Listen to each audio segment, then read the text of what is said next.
Hi, so I'm going to try and add Google Analytics to my Etsy store just so that I can have a look. Maybe it's more detailed analytics, get a feel for who's visiting my Etsy store.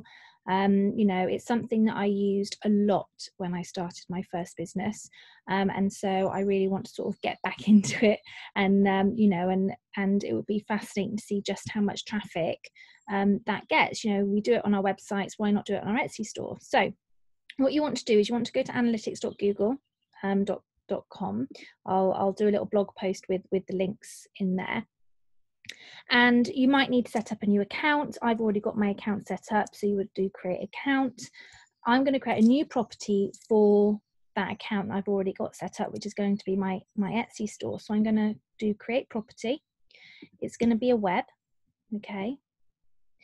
It's the Stronger Than Thought Etsy. In fact, for ease, I'm just going to put Etsy at the beginning. And I just need to go and grab my Etsy store. So I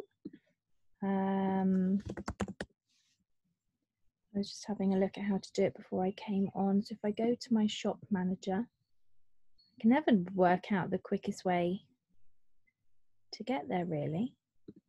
This one. Okay, so here's my shop. So obviously this is still brand new to me, so I'm still learning how to use Etsy. So I'm going to create. So what you need is this bit, etsy.com/UK/shop/Stronger Than Thought, whatever your shop name is, okay? So you don't need this stuff here. I just need this link. So I'm going to come off of that, could go back on. There's my website URL.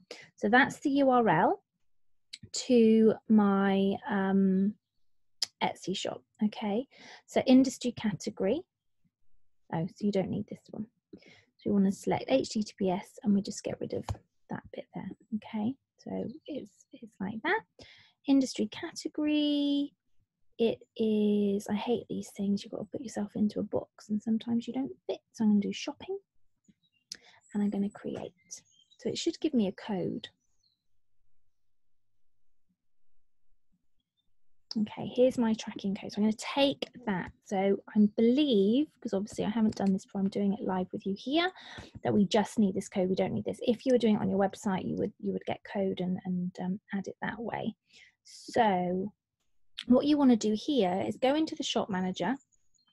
Okay, you want to go to settings and click on options. Okay, and then down here, up here, web analytics. And you want to put your web property ID here, okay?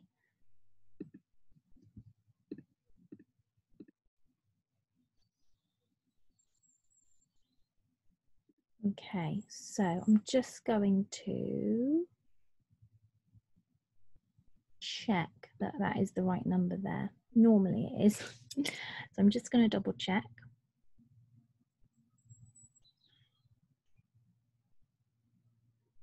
Yeah, web property ID in the format UA and then some numbers. Okay, so that is, if we go back to my analytics, there it is. So there's my, they just call it the tracking ID, and in Etsy, it's the that.